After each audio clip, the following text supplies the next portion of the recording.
Paul's letter to the Colossians. It was written during one of Paul the Apostle's many imprisonments for announcing Jesus as the risen Lord. And the letter is addressed to a group of people that Paul had never met who made up a church community that he didn't start. This church in Colossae was started by a co-worker of Paul's named Epaphras, who was actually from that city. And Epaphras had recently visited Paul in prison, and he updated him on how well the Colossians were doing overall, but he also mentioned some of the cultural pressures tempting them to turn away from Jesus.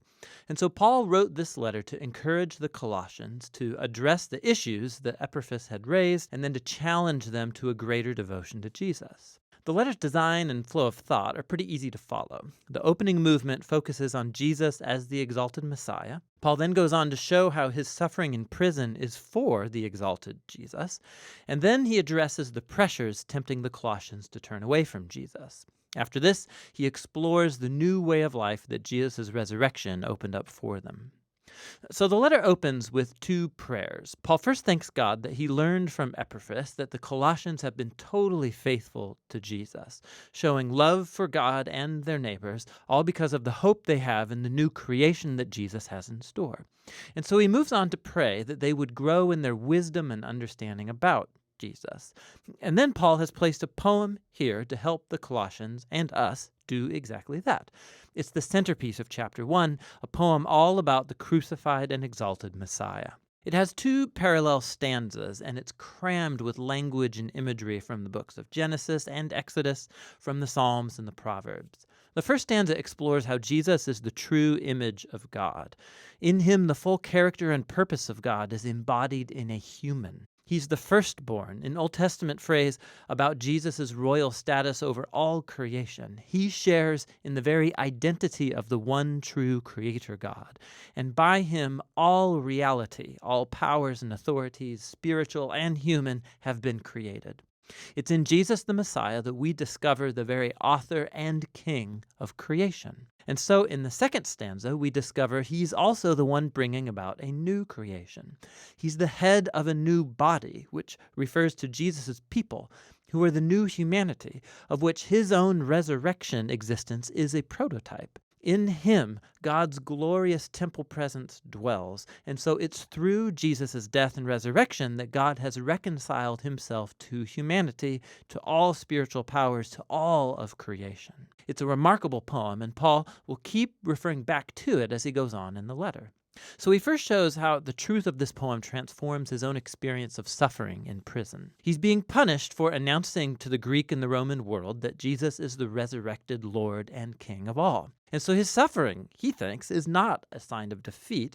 It's actually his way of participating in Jesus' own suffering done as an act of love. And so his hardships are actually a cause for joy. He's imprisoned for the surprising news that Israel's resurrected Messiah is creating a new multi-ethnic family. And more, just as the divine glory dwelt in Jesus, so Jesus dwells in and among his international family. Or as Paul says, the Messiah is in you all, the hope of glory. Paul then addresses the cultural pressures that are tempting the Colossians to turn away from Jesus. They were confronted by a combination of mystical polytheism along with a pressure to observe the laws of the Torah. So all these new Christians, they had grown up worshiping the various Greek and Roman gods who governed different arenas of human life. And many simply included Jesus as one more deity that they could worship. There was also great pressure from the Jewish Christian community for these non-Jews to complete their commitment to the Messiah by following all of the laws found in the Torah. Specifically, he mentions eating a kosher diet, observing sacred days, and circumcision. It's very similar to the problem he addressed in the letter to the Galatians. For Paul, to give in to either of these temptations is compromise. It's a failure to grasp who Jesus really is and what he did on their behalf. The Colossians used to live in fear of spiritual powers and elemental spirits, as Paul calls them. But Jesus triumphed over these through his death and resurrection. He freed the Colossians from any obligation to them. In the same way, Jesus fulfilled on our behalf all of the laws of the Torah. which never had the power to transform the selfish human heart anyway. And so what Jesus did in his life and death and resurrection, it lacks nothing. It doesn't need to be supplemented by following the laws. He is the reality to which all of the laws of the Torah were pointing anyway. Instead of the laws, followers of Jesus have the power of his resurrection to change them, which is what he goes on to explore. Following Jesus means joining his new humanity because their lives have now been joined to the risen Jesus' life. And this is why Paul challenges the Colossians to set their minds on things above, where the Messiah is seated or rules at God's right hand. Now, Paul doesn't mean here, think about how you'll one day leave earth and go to heaven. Rather, the heavens are the transcendent place from which Jesus rules now over all of creation. And from there, he will one day return here to transform all things. Or, as Paul says, when the Messiah who is your life is revealed, you too will be revealed with him in glory. So Paul challenges them to live in the present as the kinds of new humans they will one day become. He uses the image of their old humanity, characterized by distorted sexuality and destructive speech.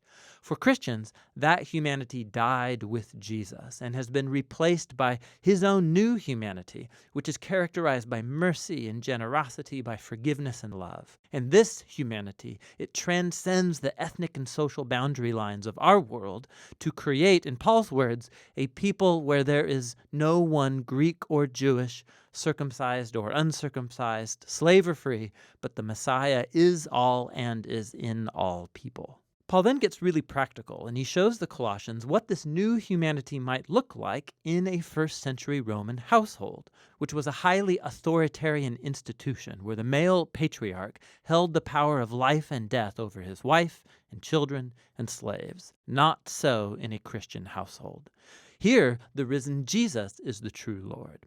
And so, in the Lord, the wife allows her husband to become responsible for her, and the husband is subject to Jesus by loving his wife and placing her well-being above his own. In a home where Jesus is Lord, children are not objects, but are called to maturity and to respect, and parents are to raise their children with patience and understanding. Christians who are slaves are to honor their human masters precisely because they're not the real master. Jesus is. And Christians who have slaves are to understand that this slave is not their property, but rather a fellow member of Jesus' body to be honored and embraced in love. And Paul's walking a very fine line here. He is reshaping the most basic Roman institution around Jesus, who rules by his self-giving love. And so while he doesn't abolish the household structure outright, the exalted Messiah demands that it be transformed, almost beyond the point of recognition for any Roman living in Colossae. You can see this most clearly in the letter's conclusion.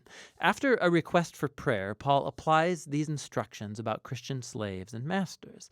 And we discover that Tychicus is the one carrying and reading this letter to the Colossians, and he's accompanied by a certain Onesimus, who was a former slave to a Colossian Christian named Philemon. And we discover from another letter addressed to Philemon that Onesimus had escaped from his master. It was a crime worthy of imprisonment. But Paul asks the whole church to greet Onesimus as a faithful and beloved brother in the Lord. And then in the letter to Philemon, Paul says that he should receive Onesimus no longer as a slave, but as a brother. Talk about ending the letter with a punch. So in the letter to the Colossians, Paul is inviting us to see that no part of human existence remains untouched by the loving and liberating rule of the risen Jesus. Our suffering, our temptation to compromise, our moral character, the power dynamics in our homes, all of it must be re-examined and transformed. We are invited to live in the present as if the new creation really arrived when Jesus rose from the dead. And that's what the letter to the Colossians is all about.